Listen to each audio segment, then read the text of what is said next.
Bonjour Jean-Marie, il nous a paru important que vous puissiez nous parler du prénatest et plus largement du diagnostic prénatal non invasif. Ces tests sont apparus dans les médias européens cet été à la suite de l'autorisation et de la vente de nouveaux tests en Allemagne, en Autriche, en Suisse et au Liechtenstein. Les membres du réseau de la Fondation Jérôme Lejeune en ont sûrement entendu parler. Est-ce que vous pouvez nous resituer ces tests dans l'histoire du diagnostic prénatal ? Oui, merci Stéphanie de cette question. Il faut peut-être, pour commencer, tout de suite établir une distinction fondamentale entre l'acte diagnostique et la politique de dépistage. Donc ces deux notions, diagnostic et dépistage, sont bien à distinguer. Sur l'acte lui-même de diagnostic, qui est une partie de l'art médical, qui est la moitié de l'art médical, puisque la première partie, ça consiste à diagnostiquer avant de traiter ou de soigner, on n'a pas d'état d'âme. Il n'y a rien à dire sur le diagnostic. C'est un acte qui est positif lorsqu'il s'inscrit dans la finalité, dans la démarche du médecin. En revanche, on n'est pas obligé de mettre une politique de dépistage autour du diagnostic. Donc la politique de dépistage, c'est de la politique.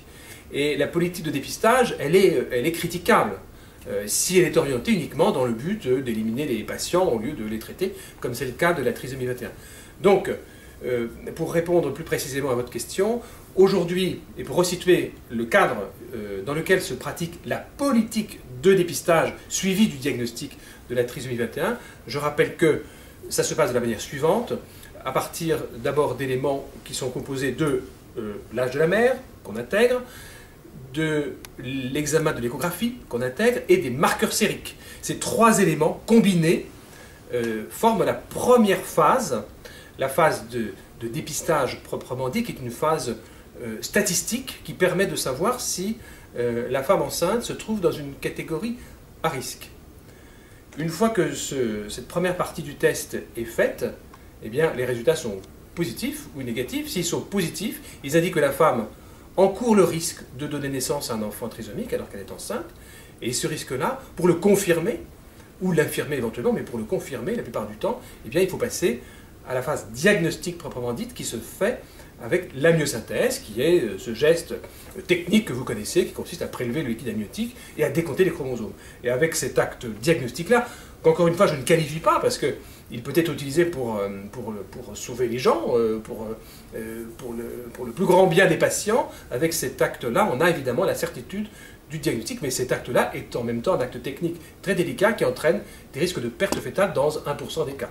Donc ce n'est pas indifférent. Voilà le cadre aujourd'hui tel qu'il se présente, et cette séquence dépistage plus diagnostic a été mise de plus en plus tôt et se situe maintenant plutôt au premier trimestre. Ça peut se faire aussi au trimestre suivant, maintenant c'est au premier trimestre. Donc on a tendance à le faire le plus tôt possible. Voilà le cadre aujourd'hui qui existe. C'est dans ce cadre-là qui n'est pas très satisfaisant parce qu'il y a une phase d'incertitude qui est statistique, suivie d'une période un petit peu longue, suivie d'un acte lui-même qui est un peu dangereux. Donc c'est assez inconfortable et c'est dans ce cadre-là qu'intervient le nouveau test. Et alors justement, sur quel principe fonctionnent ces nouveaux tests? Pourquoi est-ce qu'on en parle? Pourquoi est-ce qu'on en entend parler? Qu'est-ce qu'ils apportent de nouveau? Voilà. Alors on en parle depuis assez longtemps en réalité. C'est une histoire assez longue parce que il y a assez longtemps, enfin il y a peut-être même une dizaine d'années je crois, peut-être un petit peu moins, mais enfin quand même c'est plusieurs années, un scientifique a montré, et c'est une chose tout à fait admirable, que dans le sang de la mère enceinte on trouve des traces de l'ADN de l'enfant qu'elle porte. C'est absolument incroyable, c'est-à-dire que la mère conserve la trace, et d'ailleurs elle conserve la trace de plusieurs ADN, de plusieurs de ses enfants. Donc c'est quand même une histoire compliquée, mais c'est une chose assez belle de voir que de toute façon la maman conserve toujours une trace génétique de l'enfant qu'elle porte ou des enfants qu'elle a portés. Alors à partir de là, un certain nombre de chercheurs se sont dit, et encore une fois, il n'y a pas... il n'y a pas de critique à faire, on pourrait à ce moment-là, effectivement, connaissant le génome de l'enfant, savoir qui il est, un peu plus. Bon. Alors, encore une fois, tout dépend de l'utilisation qu'on va faire de ces données. Et c'est à ce moment-là que s'est précisée l'idée consistant à utiliser cette découverte au service d'un nouveau test diagnostic prénatal de la trisomie 21, puisque, comme chacun sait, c'est très facile de décompter les chromosomes et de savoir que l'enfant est porteur d'une trisomie. Un chromosome en plus, ça se voit tout de suite, c'est beaucoup plus facile que de trouver un gène qui marche plus ou moins bien. Hein. La trisomie, c'est pour ça qu'on la dépiste, c'est qu'elle est, elle est facile à débusquer. Voilà, donc l'idée de base, c'est ça, c'est retrouver dans le sang de la mère une trace de l'ADN porté par l'enfant, et donc avec une prise de sang toute simple, donc un geste non invasif, une prise de sang toute simple de la maman, eh bien on peut savoir très tôt, et là aussi cette indication de temps est importante, on peut savoir très tôt si l'enfant est trisomique 21. Et du coup, quels sont les risques pour les enfants trisomiques et pour leur famille? Alors, évidemment, encore une fois, je répète bien que cette amélioration technique en elle-même est une chose, mais ce n'est pas suffisant pour porter un jugement sur l'ensemble du dispositif qui est concerné, parce que ce sera une révolution dans le dépistage de la trisomie 21. Toute la question est de savoir quel rôle on va faire jouer à ce nouveau test, et le but affiché aujourd'hui, c'est de dire, eh bien, remplaçons l'amniosynthèse, qui est risquée, puisque dans 1% des cas, il y a une fausse couche induite par ce geste. Remplaçons l'amniosynthèse, qui est très risquée, par ce nouveau test non invasif, qui permettra de rassurer les mamans qui attendent un enfant, en leur permettant de connaître exactement l'état de santé de leur enfant, sans risquer de perdre un enfant qui n'est pas porteur de la trisomie 21. Parce que dans le cas de la myosynthèse, de ces 1% de fausses couches induites par la myosynthèse, la plupart du temps, ce sont des enfants qui ne sont pas malades. Donc, ce sont des fausses couches spontanées d'enfants désirés sains. Alors, tout ça, cette terminologie-là doit être prise avec beaucoup de délicatesse, parce qu'en réalité, ce nouveau test, il va s'adresser aux parents qui veulent absolument avoir un enfant en bonne santé, et qui auraient été prêts à aller à la myosynthèse, et qu'on va rassurer en leur disant, écoutez, vous voulez vraiment avoir un enfant qui n'est pas trisomique 21, vous auriez été à la myosynthèse, mais là on vous propose le même service avec moins de risques. Donc ce sont des gens qui ont déjà fait le deuil en quelque sorte de l'enfant trisomique, qui auraient été prêts à ne pas le garder, et ce sont ces parents-là qu'on va rassurer en leur disant, rassurez-vous, l'enfant en bonne santé que vous portez ne risquera pas d'être pris abusivement et à tort, si je puis dire, par la myosynthèse. Donc c'est un message qui rassure des parents qui attendent des enfants en bonne santé. Autrement dit, c'est un message qui n'est pas du tout adressé aux parents qui attendent un enfant, tout court, dont on saura peut-être qu'il sera un jour trisomique 21, mais les parents qui attendent un enfant trisomique 21 ne sont pas rassurés par ce renforcement du dépistage, globalement, qui va être une facilité apportée encore à ce rouleau compresseur du dépistage qui ne laisse survivre finalement que très peu d'enfants, puisque au bout du compte, il n'y a pratiquement pas de femmes qui gardent leur enfant trisomique.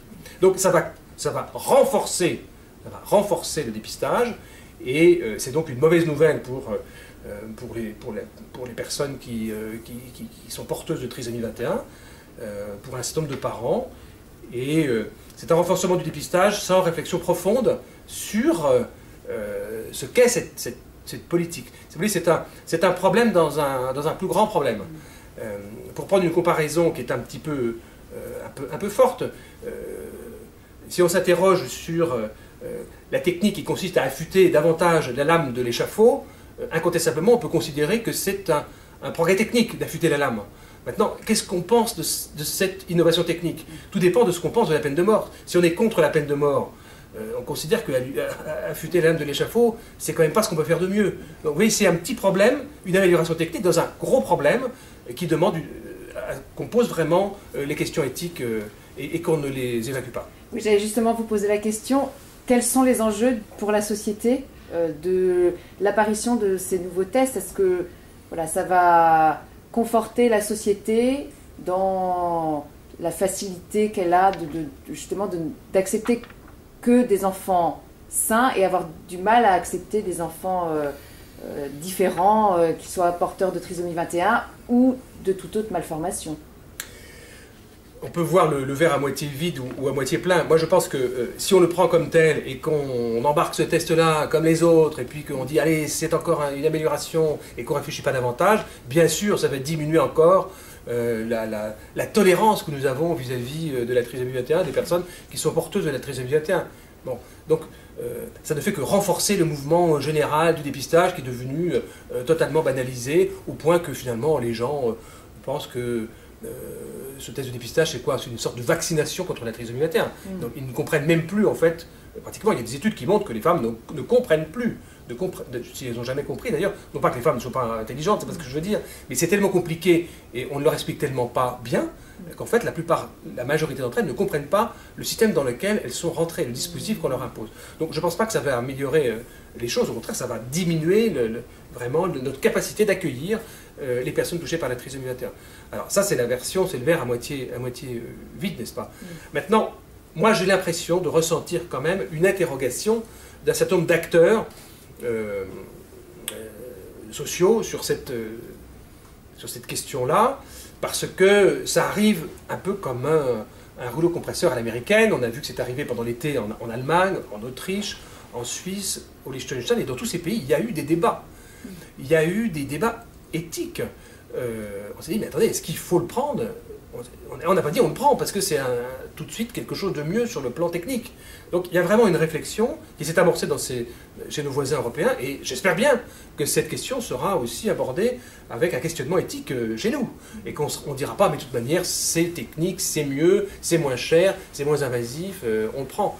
Alors si ça permet de reposer la question de notre politique de dépistage de la trisomie 21, de ce qu'on fait par ailleurs pour les personnes touchées par la trisomie 21, de l'effort qui est consenti pour essayer de mieux comprendre cette pathologie et de faire de la recherche dans une perspective thérapeutique pour traiter, pour soigner, pour guérir, pourquoi pas les personnes touchées par la trisomie 21, pourquoi pas si c'est l'occasion de remettre en cause ou remettre en question l'ensemble du problème. Oui, j'ai l'impression que un certain nombre d'acteurs voudraient bien en rediscuter. D'abord, il y a des gynécologues obstétriciens qui sont très mal à l'aise avec ça.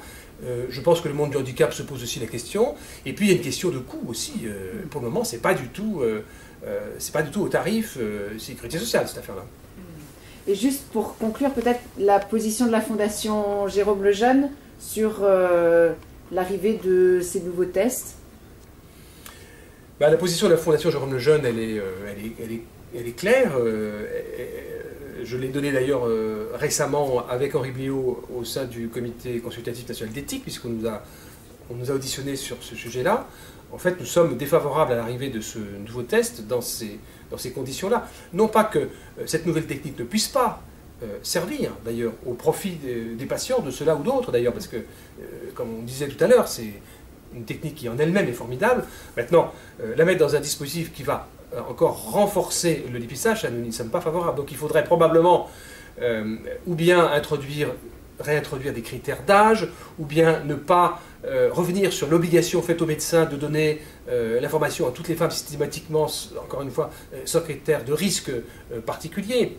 Donc il faudrait, si vous voulez, briser quelque part ce cercle vicieux d'automaticité, d'égalité d'accès à. Vous connaissez ces formules-là qui, en l'occurrence, s'agissant du test de trisomie 21, ne sont pas pertinentes parce que le risque n'est pas le même quand vous avez 20 ans et quand vous avez 45 ans. Donc pourquoi faire bénéficier tout le monde d'un dépistage absolument généralisé? Donc cette réflexion-là, il faudrait l'avoir. Et si on mettait des verrous, des blocages, des interdictions pour limiter, pour casser encore une fois ce cercle vicieux qui aboutit à l'élimination d'une population entière, parce qu'il faut quand même dire ça, on a réussi cet exploit, entre guillemets, sous bannière médicale et sous pavillon de complaisance de la médecine, d'éliminer quasiment une population entière discriminée sur le fondement de son chromosome en plus. Donc sur des caractéristiques génétiques, on a porté atteinte à la vie d'un groupe entier, le groupe des personnes touchées par la trisomie 21. C'est quand même quelque chose, c'est une maladie qui est devenue mortelle alors qu'elle ne l'était pas. C'est une maladie qui est devenue rare alors qu'elle ne l'était pas. Donc je pense qu'il faut qu'on ait globalement cette réflexion-là, mais moi je sens qu'il y a des éléments de réflexion qui sont plus accessibles aujourd'hui qu'ils ne l'étaient il y a 10 ans. Et ça c'est quand même porteur d'espoir. Et nous militons pour qu'il y ait au moins autant d'efforts consentis et de crédits consacrés à la recherche, parce que un dépistage, encore une fois, sans perspective thérapeutique, sans prise en charge, sans soins, sans traitement, ça n'a pas de sens. C'est le raisonnement qu'on tient pour toutes les autres pathologies. Il n'y a que pour la trisomie 21 qu'on accepte ce dépistage en tout ou rien, qui est évidemment très radical et qui est insuffisant, totalement insuffisant sur le plan éthique. Donc nous militons évidemment pour plus d'argent pour la recherche et une limitation au tout dépistage, qui est d'ailleurs très largement véhiculé par des firmes américaines qui ne sont pas spécialement philanthropiques Et c'est vraiment un euphémisme de dire ça. Merci Jean-Marie et à très bientôt. À bientôt.